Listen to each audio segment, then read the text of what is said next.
Whew. Woo. Mm. The past 7 years of my life has me reflecting like, damn, did I break a mirror somewhere and forget?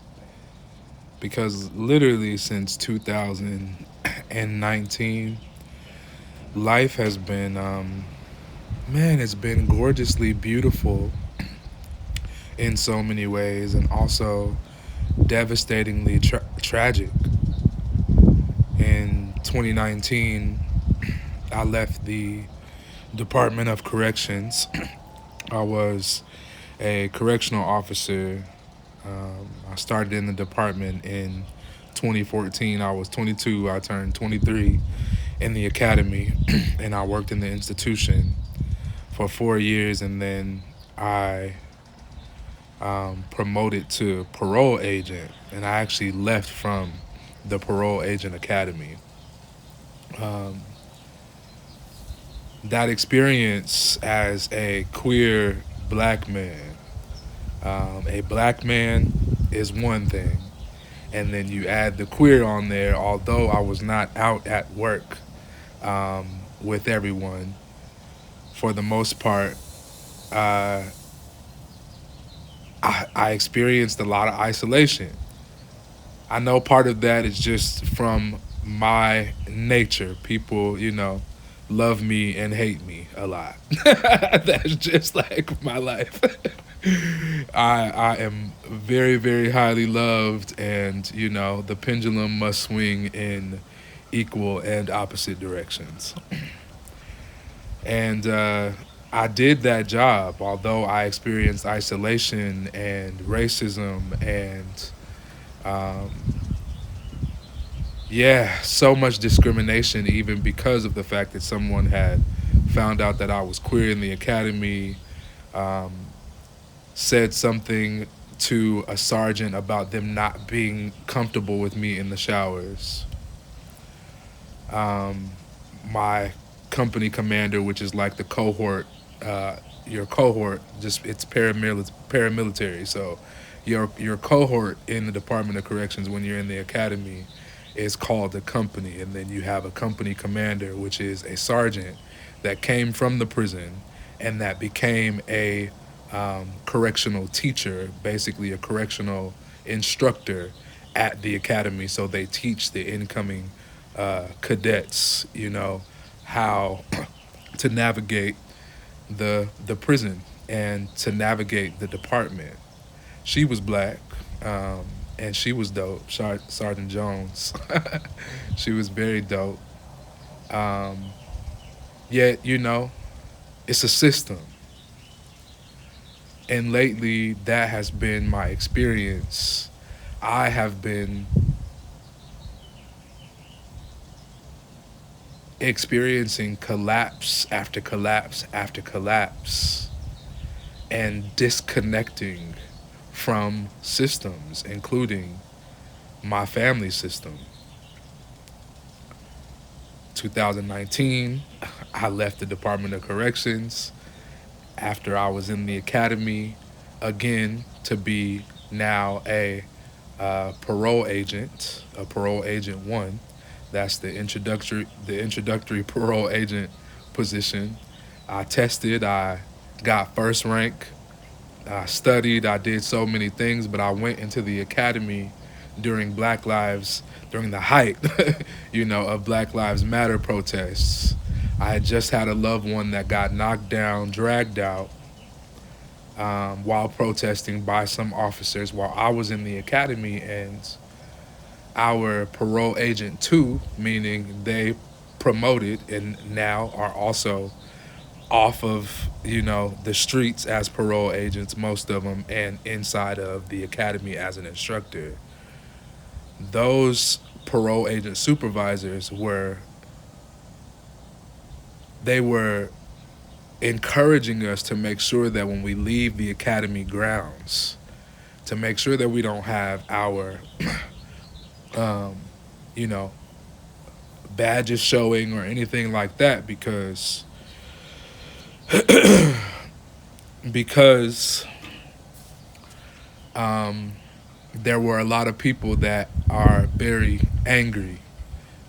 In my opinion, it was rightfully so, at law enforcement, at the system of law enforcement. But see, when you are in these types of environments as a law enforcement officer, we go through full peace officer training in California as correctional officers. So, you know, uh, we learn, penal code, and we are actual peace officers as well. Um, we're not patrol officers in the street, but we are peace officers as well.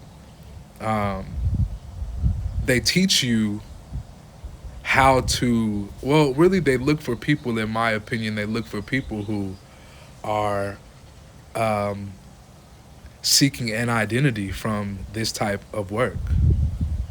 And so when you identify as an officer, when that becomes a part of your identity, and even I was wrapped up in this for so many years because they tell you when you get to um, cadet training to become a correctional officer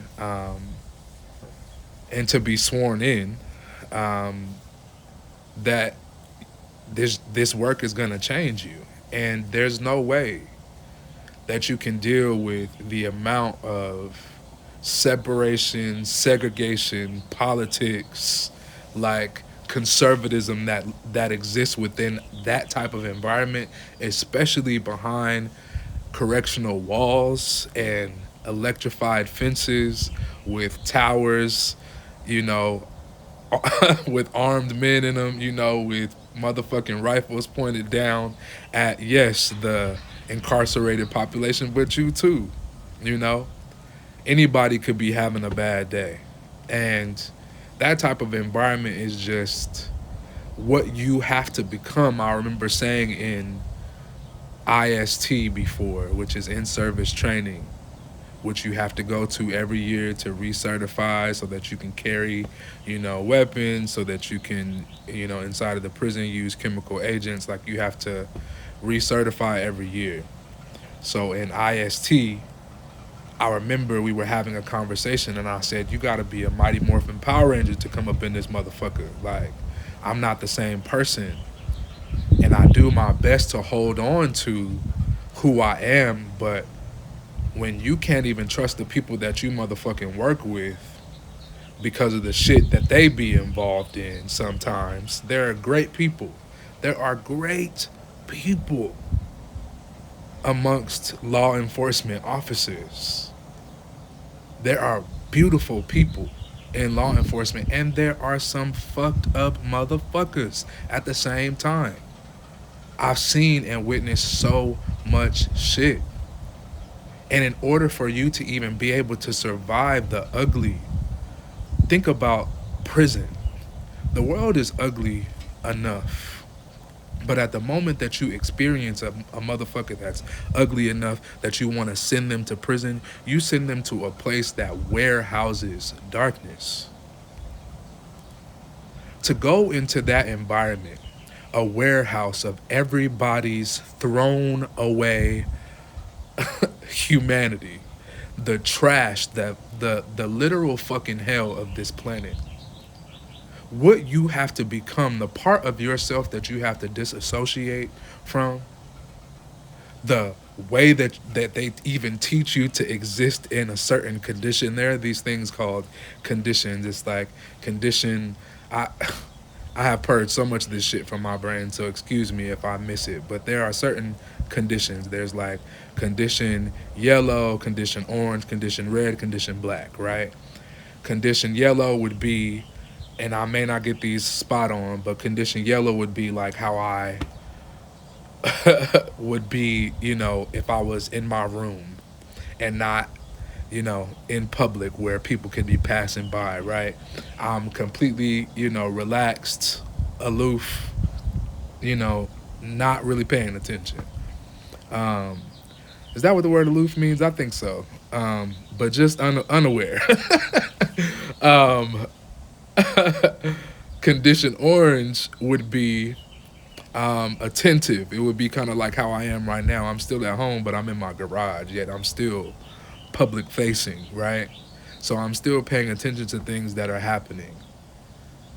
That is where they would um there's probably one in the midst of that too, but that's where they like encourage you to exist, right? Is at like this place of calm alertness, basically. You keep your head on a swivel, as as Sergeant Jones used to say. Keep your head on a swivel, right? um but to exist in that all day, sometimes you're at work for 8 hours, sometimes you're at work for 27 hours because you have an incident or multiple incidents and you were already on a double. You had swapped, a shift, and you were working for somebody right after your shift. So you were already on a 16. And then now you got an incident, and then, somebody then got real, real, real fucked up, and you had to, typically if you're on a double, you're not gonna go to the hospital, but if it's an emergency, you gotta go. That world is so different, and you have to cut off so much of yourself. And I left that job because in the height of the Black Lives Matter movement, I was sitting in the class, and there was an Asian officer that walked in. He was a PA2, a parole agent 2, so he was technically over me. I was just a parole agent student. I hadn't even graduated yet, so I wasn't even a PA1 yet. But he said, in um, traditional, I mean, the way that people were coming in, this first part wasn't out of the blue. He says, these Black Lives Matter protesters out here, y'all gotta be careful. Y'all gotta watch yourselves out. Watch yourselves around them. I've never told this story on camera, so I'm trying to like get my words together because it's kind of, I hate like even thinking back to this day. Um, but he comes in, giving us the casual encouragement to watch our backs and make sure that we're protecting ourselves by, wearing cover shirts, not making sure our badges are not visible because there are people out there that, hate officers. But then he goes into, you know, these motherfuckers, they don't want to do nothing but tear shit up, he says. They don't even know what they're fighting for. And if anybody in here got anything to say about it, I mean, you go ahead and say something. He was like, this person that died, who happened to be Stefan Clark, this was in 2019. He says, that motherfucker deserved to die.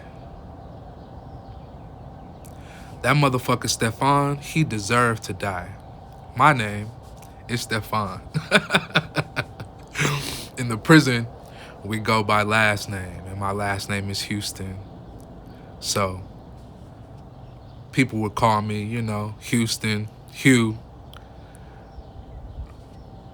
Yet in the academy, you go by first name, so he was very aware of what my first name is because we also have name tags right in front of our faces, right where we sit at our desks.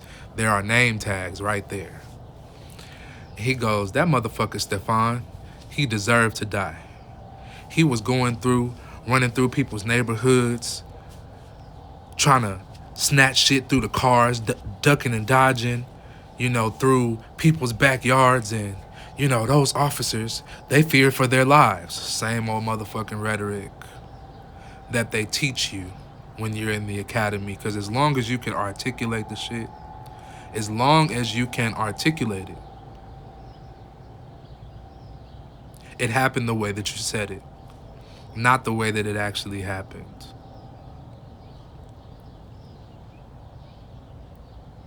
Those officers, they feared for their lives. And so yeah, they opened fire, and yeah, it was only a cell phone he tried to pull out of his pocket. He was trying to go in people's backyards. And so yeah, they put a couple rounds in him, but that motherfucker, he just wanted to tear shit up, and that's all these motherfuckers want to do. They just want to tear shit up. And if any of y'all got anything to say about it, and he could just see me sitting there, fuming, holding my shit, and I could hear this brother who came from the institution that I came from with me just say, Houston. Because I was sitting there and I wanted to go the fuck off on that motherfucker. But I couldn't. Because that's exactly what he wanted me to do. So that he could prove his point.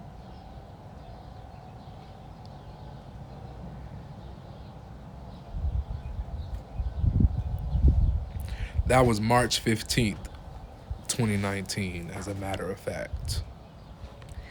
That was a Friday. That weekend, I went and spent time with my loved ones who live up north, which is where the academy is. I was just like, okay, I then took a breather. I didn't experience some love, and I got back to the academy, and we were doing weapons manipulations that day, basically, where, we had a Glock, you take the Glock apart, take the firing pin out, take the slide off, everything, just completely take it apart, take the spring out. And I remember there was a point I was like, man, this shit is getting so frustrating. And my Latino roommate ends up saying, yeah, you probably feel like a frustrated monkey. Like, ee. And I said, did you just make monkey sounds at me?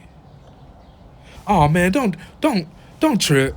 Don't trip out, bro. Like, it's not like that. I said, did you just make monkey sounds at me? Oh man, I didn't mean it like that, bro. Like, I didn't mean. I said, yeah. Make sure that you never make a monkey sound again to a black person. Oh man, I said, hey, you heard what I said, right? Make sure you never make a monkey sound. Never let a monkey sound come out of your mouth towards a black person again. Do you understand what I'm saying? Oh man, I like, yeah, you heard me. And I was just like, why the fuck am I still dealing with this shit?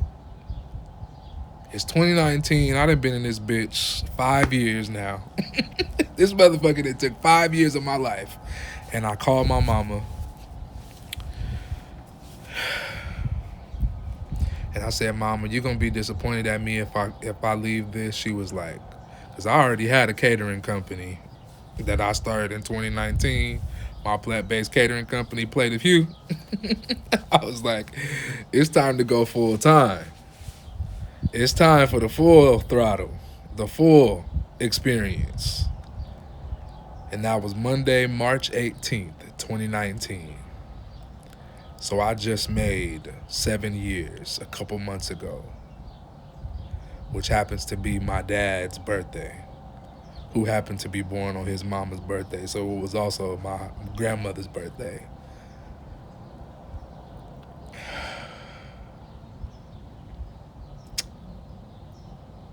Plate of Hue was a good run. I did a lot of beautiful things.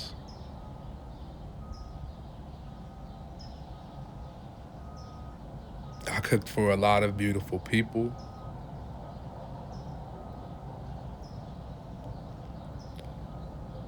In the community, in the industry.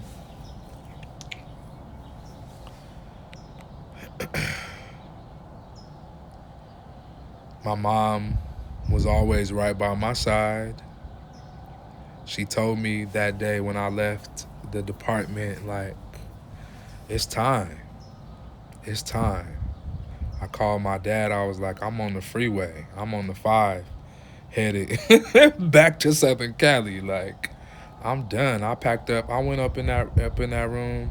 I left all that fucking cadet, not cadet because I wasn't a cadet. I was already an officer, but a parole agent student. I left all that student shit. Then motherfucking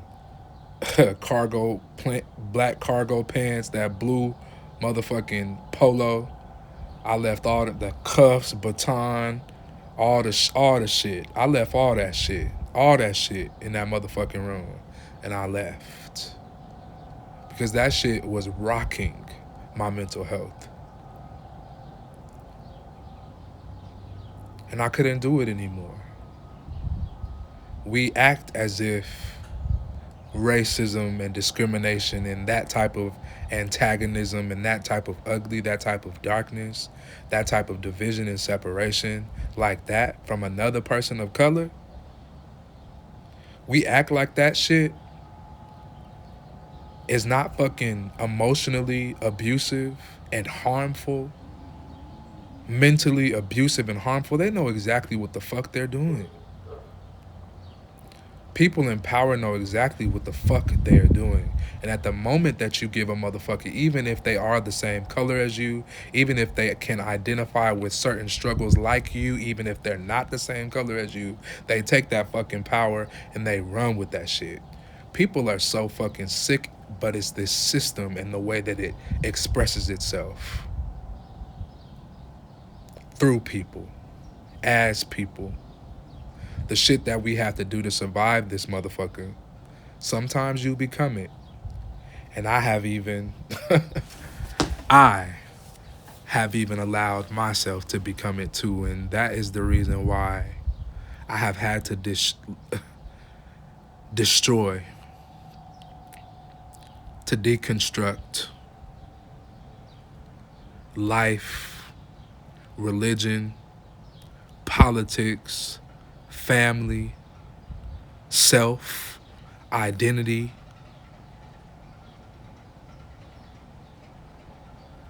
This experience of trauma and loss, my mama who was by my side for those couple of years, we were plant-based. She had overcome breast cancer in 2017, got the lumps removed from her breast, and we went alkaline plant-based. My mama was staying with me. I was cooking for her. And that is the first time that I got to experience the medicine of my food. It helped her in so many ways. No chemo, no radiation, alkalinity, divinity, and love kept her here from 2017 to 2021. Yet in 2020, during the pandemic, while I was also experiencing my very first relationship as a 27-year-old man, my mother, on July 18th, the day after my past partner and I made our relationship official, she was re-diagnosed with breast cancer.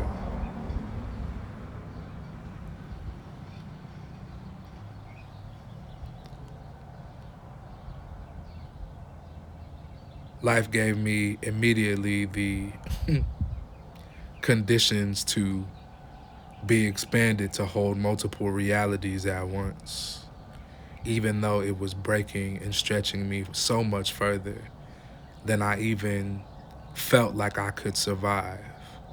I'm experiencing the heart opening of being in love for the first time, and I'm experiencing the heart shattering of my mother dying, of this time with the chemo and radiation, it completely sucking the life out of her and depleting everything from my superwoman who was able to do and create everything, sometimes even what out of what appeared to be nothing. Like I could see her, my mother was magical and is magical, and she was dying, and my food wasn't working. I was cooking for celebrities and cooking for community, and my mother was dying. My first home was dying.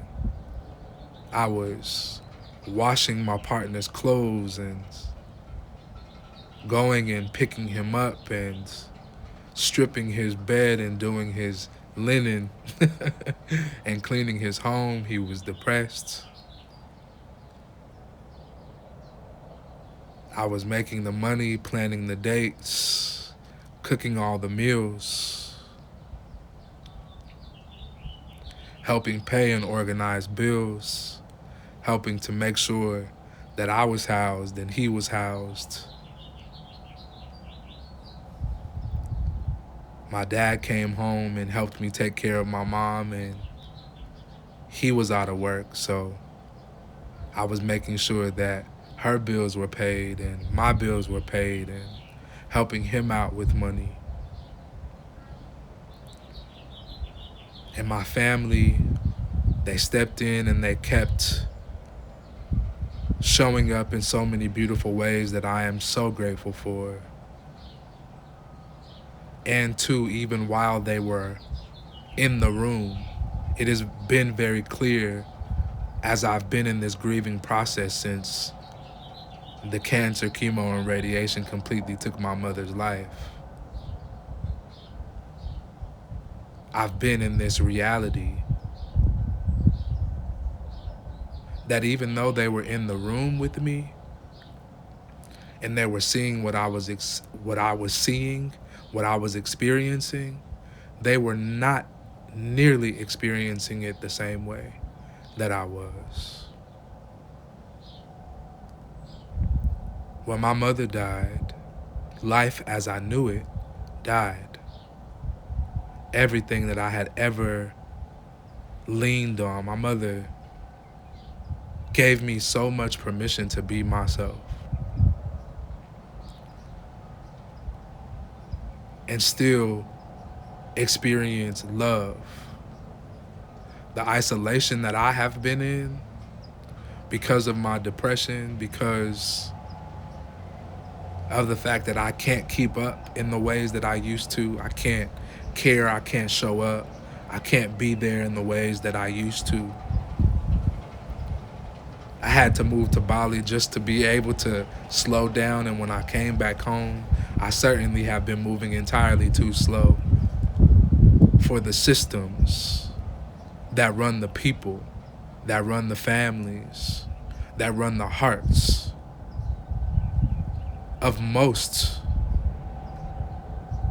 of this land. Like, America is so dangerously ignorant. It moves so fast that it ignores every single truth and reality.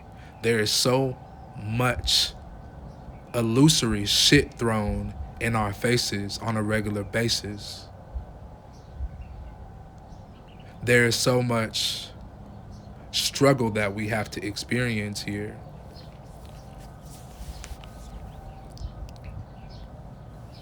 Just in order to be able to have a roof over our heads and food in our mouths. There are so many obstacles.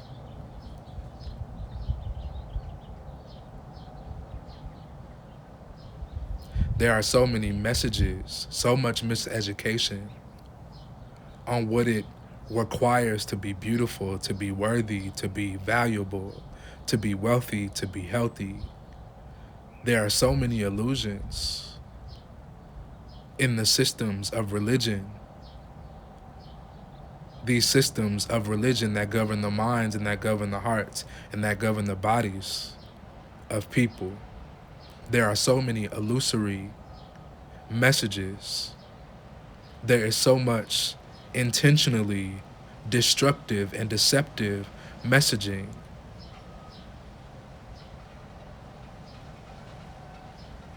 that tell us lies. There is so much miseducation that tells us lies about what it requires to be wealthy and healthy and beautiful and worthy and protected and healthy and wealthy and wealthy and wealthy and abundant. There are so many illusory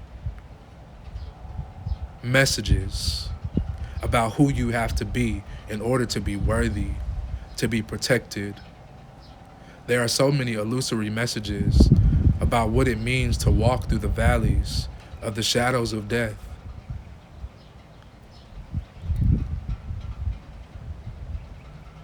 There is no punishment, even in the pruning. Yet we are taught to punish ourselves because the messages tell us that we are being punished, and we become the enemy, and we become the very hell that we are trying to escape. We make the hell inside of us, and we choose it over and over again. As within, so without, as above, so below.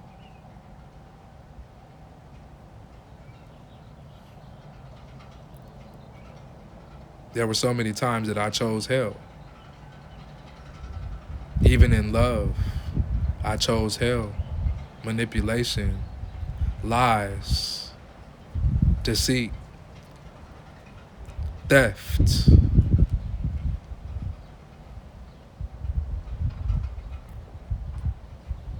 Manipulation, lies, deceit, theft. Love, yes. Fun, of course. Of course. Enjoyment, reflection, beauty, all of that. And the ability to hold multiple realities at once. I was choosing it. It was there. It was present. It was violent. It was emotionally abusive.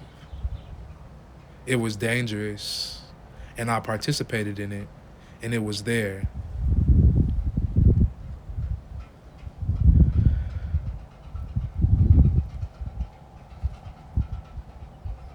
I have gratitude for the goodness, and gratitude even for the ugly that woke me up to the way that I thought that that was the cost of what love actually is.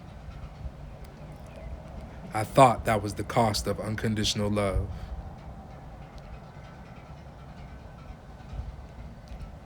That I have to self-sacrifice and self-abandon for that love.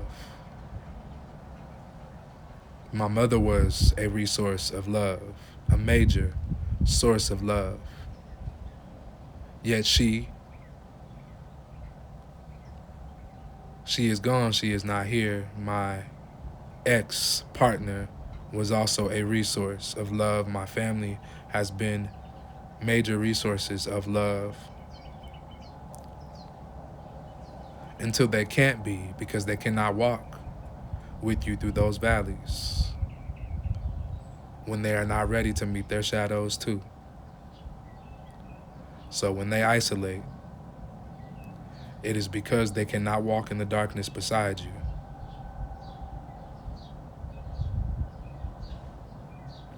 And when they point the fingers,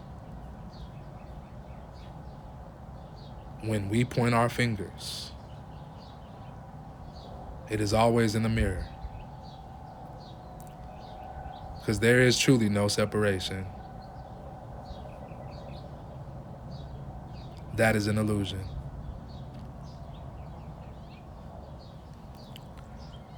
And if one is worthy, all are worthy. And if one is deserving of protection and is valuable, then all are protected. All are valuable. All are loved unconditionally. Don't listen to the illusory miseducation of the system, because it's bullshit. Multi-dimensional mind rant over. Peace.